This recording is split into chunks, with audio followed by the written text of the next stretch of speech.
travailler sur un paradoxe. Pourquoi devient-on dirigeant? Et je pense qu'on va arriver à une espèce d'hymne à la liberté. Dans un deuxième temps, on va leur demander de faire croiser cet hymne avec leur agenda. Et là, on est devant un paradoxe. C'est que ce qui a fait que j'ai pris cette place de dirigeant, c'est peut-être bien un goût, un désir pour la liberté. Je me retrouve comme étant le plus contraint de l'entreprise. Alors là, il y a plusieurs possibilités.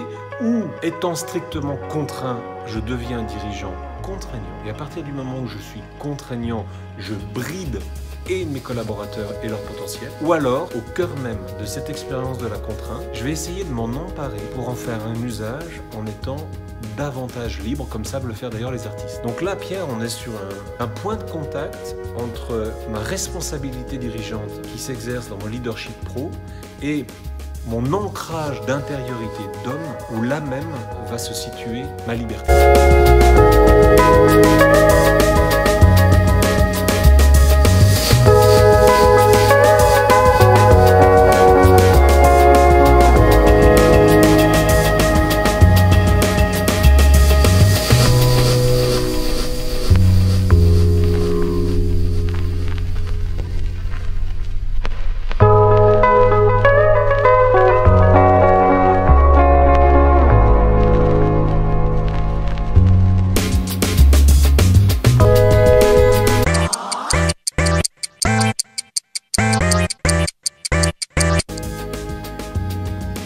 Peut-être se souvenir qu'au milieu des champs de contraintes, ce qui est le plus libérateur, c'est de trouver les contraintes étant souvent extérieures, appui à l'intérieur où trouver appui dans qui je suis et dans qui je suis où aller dans ce qui m'est essentiel. L'intention du cheminement fait, c'est d'aller jusqu'à nommer ce qui m'est essentiel. Ils le font en binôme pour travailler sur un effet miroir, le nommant, arriver à me l'approprier. Et dans la lumière de ce qui m'est essentiel, quel serait l'acte ou les actes à poser qui ferait que c'est essentiel, mais non seulement précieux parce que nommé, mais vivant. Parce que les actes que je vais poser vont lui permettre d'être de manière réelle, réaliste, et vécu et nourri. Et si cet essentiel, il est et vécu et nourri, je serai en capacité de le donner.